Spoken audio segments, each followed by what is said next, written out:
지난 6월 23일 날 신문에 나온 거 여러분들 다 보셔서 신났던 것 중에 하나가 저도 2050 클럽에 들어갔다. 이게 국력의 상징입니다. 전 세계적으로 지금 2050 클럽에 들어간 나라가 딱 7개 나라입니다. 우리가 7번째로 들어갔어요. 2만 불 이상의 국민소득. 그 돈이 있다 소리, 재물이 있다 소리 아니에요. 재력이 있다는 소리고 50, 5천만 인구 이상을 가지고 있는 나라. 인구가 있어야 힘이 있잖아요. 아무래도 싸움을 싸워도 그렇고. 그래서 이 돈과 소위 물질 자원과 인력 자원이 2050로 가는 나라들, 지구촌에 200여 개 국가가 있지만 그거 다 조사해봐도 지금까지는 미국 여기도 거기 못 들어가요. 왜 그런가 하면 인구가 5천만이 안 되거든. 미국, 영국, 프랑스, 독일, 이태리, 일본 이 6개 나라였었는데 한국이 지난 6월 23일부로 거기에 딱 들어간 거야. 인구가 조금 모자랐었어요. 우리가 5천만이. 근데 그날부로 5천만이 돼버린 거지. 그래서 어쨌든 거기까지 이렇게 올라갈 수 있었는데 어쨌든 김일성이 제1차 6.25 전쟁을 일으켜가지고 거의 정말 성공할 뻔했죠. 그런데 우방이 도와가지고 결국 실패로 끝났단 말이에요. 53년에 끝났는데 그러면 제정신을 가진 사람이라면은 이런 상황 속에서 다시 전쟁을 한다는 건 뭐예요? 얼마나 많은 우리가 물적, 인적, 민족의 자산이 그 전쟁에서 파괴되어 버렸어요. 우리는 다, 여러분도 다 경험하셨잖아요. 그러면 깨달았어야 하는 게 맞습니다. 정말 사람이라면. 그리고 정말 민족을 사랑한다면. 근데 이 사람 전쟁 대략 폐허가 적당히 이렇게 복구됐던 게 대략 한 10년 후쯤 되잖아요. 우리는 그때부터 뭘 했는가? 경제개발개혁을 했던 때입니다. 그때가. 박 대통령이 나와가지고. 근데 김일성은 뭘 했는가? 62년도부터 시작한 정책이 하나 있는데 그게 뭔가 하면 4대 군사 노선이라는 겁니다. 그거 뭔가 하면 전 인민을 무장화시켜라. 그때부터 사실은 유치원 아이들 교육시킬 때 군대식으로 교육을 시작한 거예요. 전 인민을 무장화시켜라. 전국토를 요새화해라. 그래서 전선에 가보면 전부 포진찍을 먹은 땅속으로 다 파고 들어가 버렸어요. 비행장도 들어가고 그 연장선상에서 남쪽으로 땅굴도 막 파대고 그 굉장히 전쟁을 하려면 중요한 그래서 전국토를 요새화시켜라. 전군을 간부화시켜라. 훈련을 많이 시키라는 거예요. 장비를 현대화시켜라. 현대전에 맞도록 해라. 결국은 그것 때문에 북한은 경제가 파탄이 나버렸어요. 그걸 하려면 얼마나 많은 돈을 드는데 적어도 그 사람들이 지금 공식적으로 뭐 15%다 그렇게 얘기하지만은 잘 그걸 장비가 운영되고 군대가 먹고 사는 거 이거 다 이렇게 보면은 적어도 25%에서부터 30% 그 경제력이 약하잖아요, 아주. 그런데 그걸 유지하려면 그 정도 투자하지 않으면은 절대로 그런 군대가 유지가 안 됩니다. 그건 뻔한 사실이에요. 아니, GDP의 25 내지 30%를 군대에다 다 쓰다 보니까 백성들이 먹을 게 없는 거 아니야, 따지고 보면. 그래서 사람들이 굶어 죽는 거예요. 그것이 62년도에서부터 전쟁이 끝나서 그만둬야 함에도 불구하고 저 사람들의 생각은 통일, 이거는 전쟁을 통하지 않고는 안 된다는 확신을 가지고 있기 때문에 전쟁 준비를 또 하는 거죠. 우리 잘하자는 거예요. 그러면 94년도에 김일성이 죽었어요. 그래서 저희들은 그때, 저도 그때 제대했을 때입니다. 93년도에 제대했으니까. 이제 저 전쟁과 죽었으니까 좀 화해가 되겠지. 이랬는데 김정일이가 딱 들어서더니 이거 한숨 더 떴어요. 사실. 뭐예요? 선군 정치라고 딱 내걸었다. 모든 정치 체제를 군대 중심으로 전쟁 중심으로 한다. 그리고 최근에 와서 우리 잘 아는 대로 천안함 사건이나 뭐 연평도 사건이나 다 전쟁 예비 동작들입니다. 이런 식으로 됐잖아요. 그러니까 저 사람들의 머릿속에는 전쟁을 통해서 통일할 수밖에 없다는 게 막 박혀있는, 그거 아닌 대화와 타협을 통해서 통일이 된다면 자기들은 살아남을 수 없기 때문에 그런 거예요. 그건 분명합니다. 그래서 여러분들 잘 아는 대로 북한 사정을 가장 정확히 알고 남쪽에 와서 그걸 말로 표현한 사람이 황장이었습니다. 그냥만은 원래 주체사상을 이걸 다 써내고 온 사람이니까 아주 중심에 앉아있던 사람이죠. 잘 알죠. 북한의 그 사람한테 경고를 천마디가 뭐였어? 북한은 한반도의 가장 중요한 과제는 역시 통일인데, 이건 우리도 다 같이 생각해요. 전적으로 무력에 의존하고 있다. 사실 제가 현직에 있었던 90년대 초에 그때 남북 고위급 회담이 있었습니다. 일정하는 대로 총리들을 수반으로 해가지고 그때 군사대표로 넘어왔던 사람이 그 당시 인민무력부 부부장이던 김광진이라는 사람이었어요. 우리도 그의 상황에서 대장 한 사람이 임명돼서 군사대표로 평양을 왔다 갔다 하고 그 사람도 왔다 갔다 하고 했는데, 그 사람이 농담적으로 얘기한 게 하나 있는데, 그게 뭔가 하면은, 이제 한반도에서 전쟁이 일어나는 것은 기정사실이다. 다만 시기가 언제인가만 남았다. 그렇게 되면은 서울은 불바다가 될 것이고 남한은 초토화가 될 겁니다. 이랬단 말이에요. 그 사람은 농담적으로 흘렸지만은 그 사람도 그 사상의 중심에 앉아있는 사람이기 때문에 어차피 통일은 돼야 될 거고 자기네들이 스스로 소멸되지 않는 한 전쟁을 통해서 통일을 할 수밖에 없다는 걸 알고 있었다는 거죠. 그리고 그때 저는 그래서 그 얘기를 들으면서 제가 직접, 저는 그때 합참의장을 하고 있었으니까 제 부의장 되는 사람이 그 대표로 왔다 갔다 했는데, 그가 서울이 불바다라는 얘기 혹은 남한이 초토화된다는 이런 얘기, 그 은근히 위협하는 겁니다. 우리한테. 농담으로 얘기했지만 제가 봤을 적에는 틀림없이 이 녀석들이 핵무기를 만들고 있다. 왜냐하면 그때 그 남북 회담하면서 사인한 것 중에 하나가 핵무기를 갖지 않는다는 항이 그 안에 들어있었습니다. 남북한 간에 거기다 사인한 거예요. 우리 측 사람들은 선량한 사람들이니까 이제 핵무기 안 만들겠지. 물론 군인들은 너 저 사람들 맨날 해봐야 거짓말만 하는 사람들이니까 그렇지 않을 것이다. 그런데 그 김광진 그 친구가 얘기한 걸 생각해보면 핵무기를 개발하고 있기 때문에 그게 가능합니다. 언젠가 그것이 완성돼서 그것을 사용하면 솔직히 얘기하면 서울 핵무기 2발만 떨어지면은 그거는 불바다가 될 수 있어요. 지금 연결이 다 그렇게 돼 있다는 거예요. 그러니까 그 친구는 허언으로 얘기한 게 아니고 지금은 아직 핵무기 안 만들었지만은 언제쯤 되면 핵무기가 나온다는 걸 저희들은 알고 있었다는 얘기다. 계속해서 위에서 사인하고 안 만들겠다고 뒤에 가서 핵무기를 만들었다는 얘기입니다. 지금 핵무기 가지고 있다는 건 천하가 다 아는 사실 아니에요. 그게 바로 저 사람들이라고요.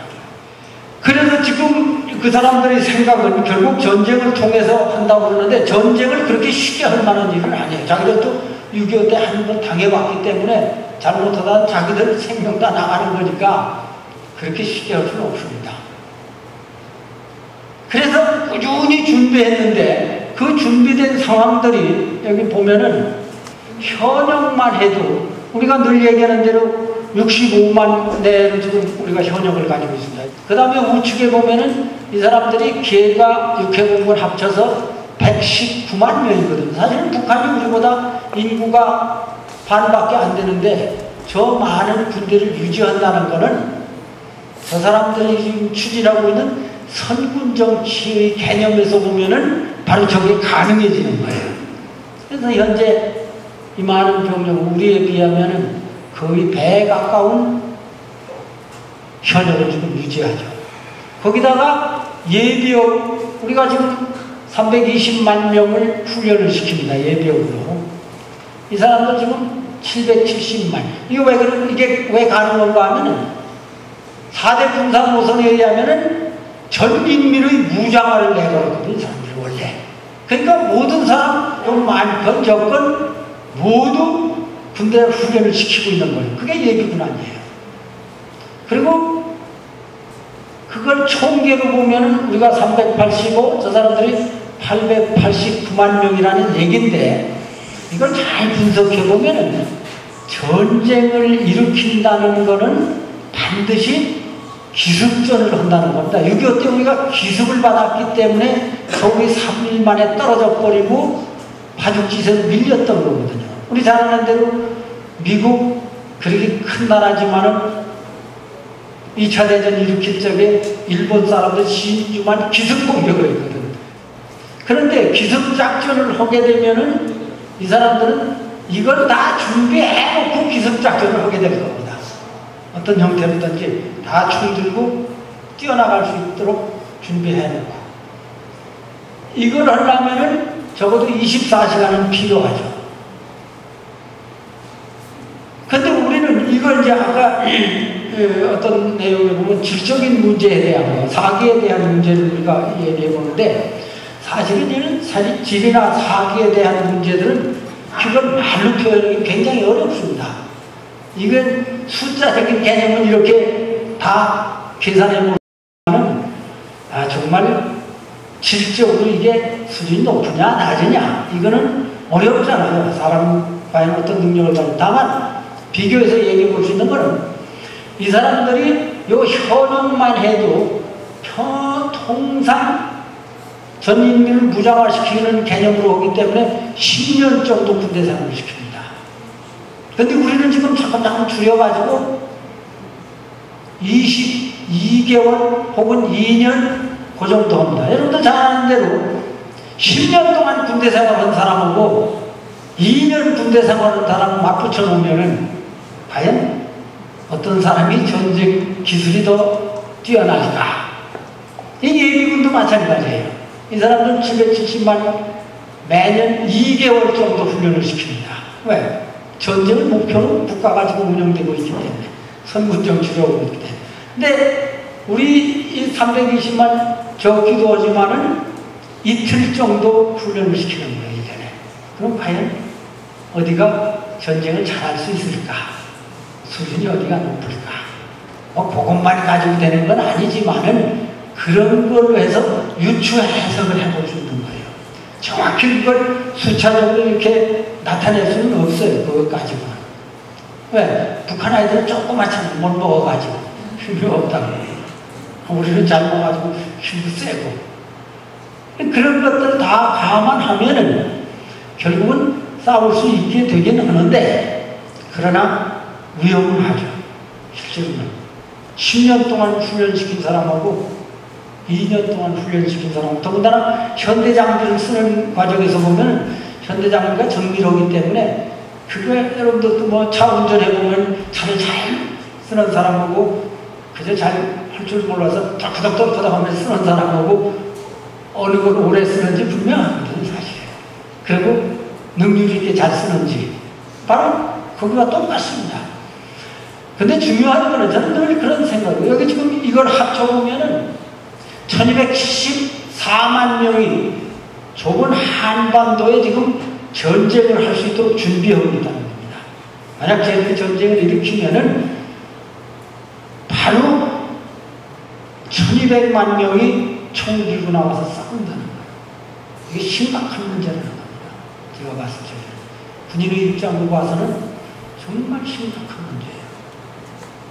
그래서 우리는 전쟁이 안 일어나도록 어떻게 할 거냐 하는 거에 대해서 정말 국민적인 합의에 의해서 노력을 해줘야 돼요. 군인만 가지고 할 수 있는 왜? 군인을 가지고 하면 이거기 때문에 해결할 수가 없는 분야들이 너무 많습니다. 그 다음에 장비를 봐도 그렇습니다.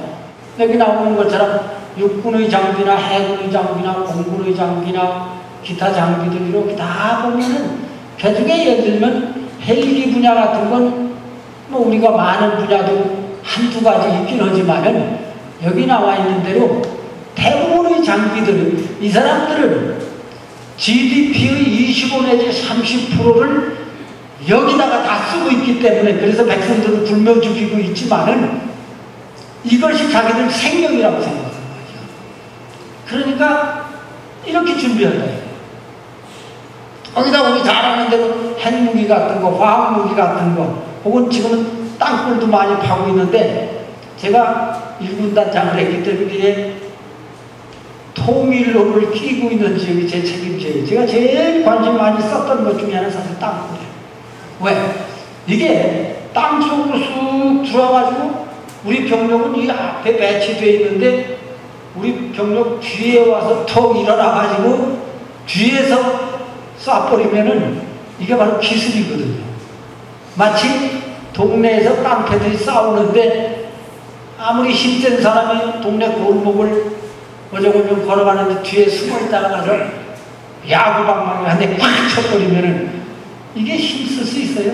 전쟁도 마찬가지입니다. 기술이라는 게 바로 땅굴을 뚫고 들어와서 우리 뒤편에서 나타나서 뒤에서 총을 쏴버리면은 이게 문제가 된다. 저는 그래서 만약에 여러분들 아는 대로 개성에서부터 쭉 뚫려가지고 서울 소위 서대문까지 다 연결이 되어 있는 도로 있잖아요. 그 일본 도로.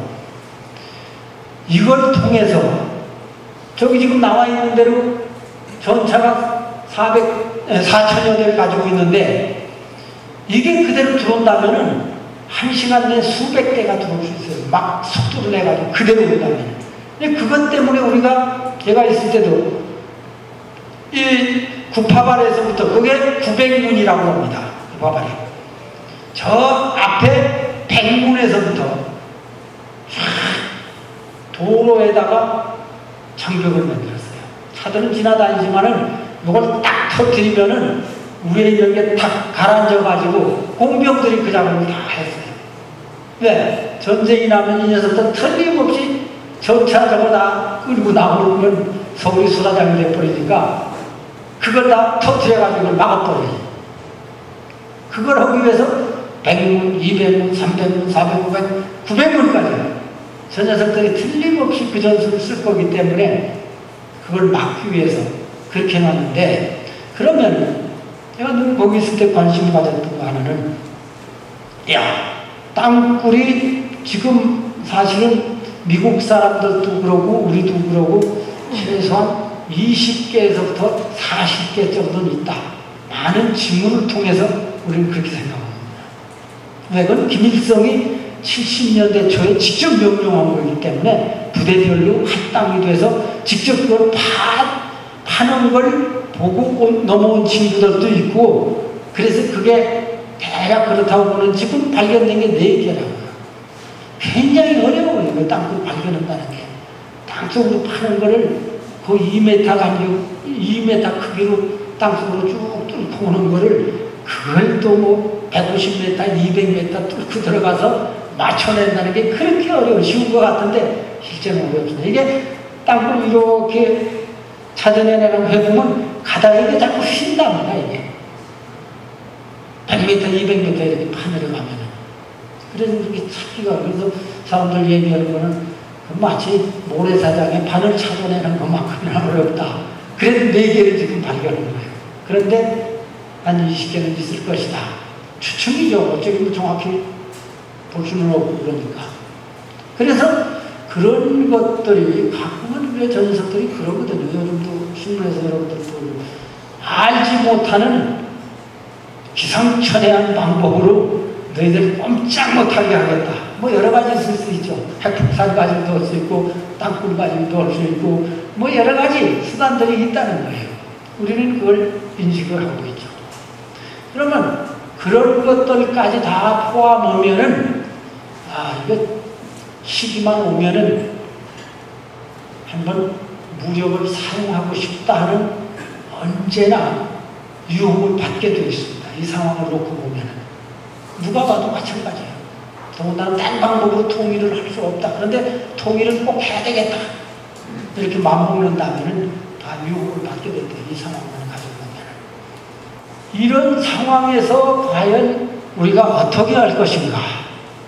지금은 어떻게 보면 전쟁의 상황은 무르익어 간다고 볼 수 있는데, 김광진이가 얘기한 것처럼 이제 핵무기까지 만들어냈으니까, 저 핵무기는 사실은 다량 살상 무기라고 우리가 분류를 하는데, 일반 재래식 무기 여기 아무리 많이 가지고 있어도 핵무기 앞에는 힘을 발휘하기가 어렵습니다. 여러분 잘 아시잖아요.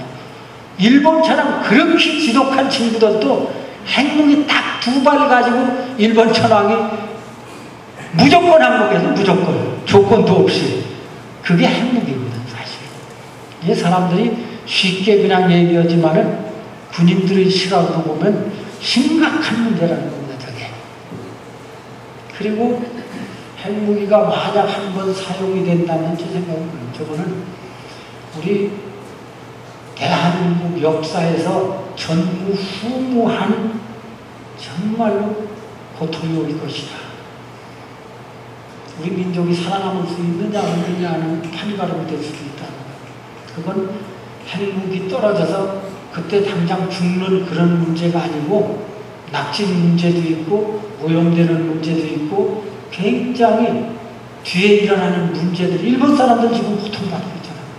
지난번에 그 원자로 문제를 가지고도 아주 심각한 문제가 일어나거든요. 그런데 그래서 때때로 우리는 아무리 지독해도 과연 지금 이제 김정은 체제가 된 김정은이가 그걸 보다는 누를까 안 누를까. 사람들이 동족애에 호소하는 사람들이 많습니다. 그 얘기하는 거 보면 여러 가지 사실은 판단을 해볼 수는 있어요. 그러나 제가 갖는 생각은 김정은이가 과연 미국 사람들보다 선하냐 악하냐. 여러분들 생각해 보세요. 미국 사람들인들 핵무기 쓰면 어떻게 된다는 걸 몰랐겠어요? 그건 무시무시한 효과를 낸다. 적어도 일본이 그거 2발에 아무 이유 없이 졌다. 그렇게 지독한 사람들이 손들어야 할 만큼 무시무시한 위력을 내는 게 핵무기입니다. 그런데 그걸 과연 미국 사람들이 모르고 그걸 썼을까? 저는 그렇지 않다고 생각합니다. 그걸 만든 사람들은 이 핵무기가 얼마나 인류에게 고통을 주는지 다 알면서도 썼다는 거예요. 그러면 김정은이가 과연 미국 사람들보다, 예를 들면 트루만보다 착한 사람인가? 그래서 안 쓸 것인가? 자기들이 몰린다고 생각한다면 그렇지 않다고 생각합니다. 자기만 살아남을 수 있다면, 자기 서클에 들어있는 사람들만 살아남을 수 있다면 무슨 수단이든지 다 쓰리라고 생각합니다. 그러니까 심각하다는 거예요. 정상적으로 생각하는 사람이라면 별로 걱정 안 해도 된다고 생각합니다. 한반도 그 좁은 데다가 핵무기를 준비한 대로 떨어뜨려 버리면 그 다음 효과가 어떻게 되는지를 그 사람들도 알고 우리도 알기 때문에 우리는 염려를 합니다.